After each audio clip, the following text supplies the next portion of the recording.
সব সময় শুধু শুধু সবজি খেতে তো ভালো লাগে না, যার জন্য পাঁচমিশালি সবজি দিয়ে ছোট মাছ রান্না করেছিলাম। এতে করে সবজিটাও খাওয়া হয়, আর মাছ দিলে তো সাথে কোনো কথাই নেই। এখানে আলু, বেগুন, পটল, কোয়াশ সব রকমের সবজি আর পেঁয়াজ, রসুন নিয়েছিলাম।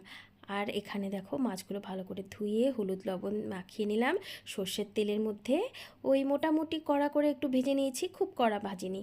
একই তেলের মধ্যে কালো জিরে ফোড়নে দিয়ে দিলাম। একটা বড় সাইজের পেঁয়াজ কুচিয়ে নিয়েছিলাম, কয়েক টুকরো নিয়েছিলাম রসুন। এবার একটুখানি হালকা ভেজে নেওয়ার পরে দিয়ে দেব চেরা কাঁচা লঙ্কা। ঝালটা নিজের স্বাদ মতো দিতে হবে। তারপরে একটু নাড়াচাড়া করে নিয়ে দেব টমেটো। টমেটোটা আগে দিচ্ছি কারণ তাহলে টমেটোর কাঁচা গন্ধটা থাকবে না। 2 মিনিটের মতো নাড়াচাড়া করে নিয়ে কেটে রাখা সবজিটা দিয়ে দিলাম। এবার স্বাদ মতো নুন দিলাম আর পরিমাণ মতো হলুদ দেব। কালারের জন্য দেব অল্প কাশ্মীরি লঙ্কার গুঁড়ো। ঝালের জন্য তো লঙ্কা দেওয়াই হয়েছে। এবার নাড়াচাড়া করে নেব ভালো মতো। তারপরে যখন ভাজা ভাজা হয়ে যাবে ঢাকা চাপা দিয়ে দেব। সবজিটা যখন খুব ভালো মতো সেদ্ধ হয়ে আসবে, আগে থেকে যে মাছগুলো ভেজে রেখেছিলাম এর মধ্যে দিয়ে দেব। মাছটা দিয়ে বেশিক্ষণ আর রান্না করব না, কারণ মাছটা তো ভালো মতো ভাজাই ছিল।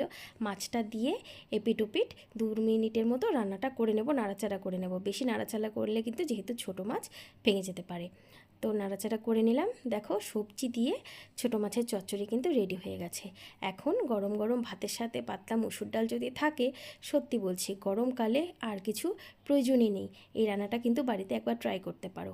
খেতে কিন্তু দুর্দান্ত লাগবে, একবার অবশ্যই খেয়ে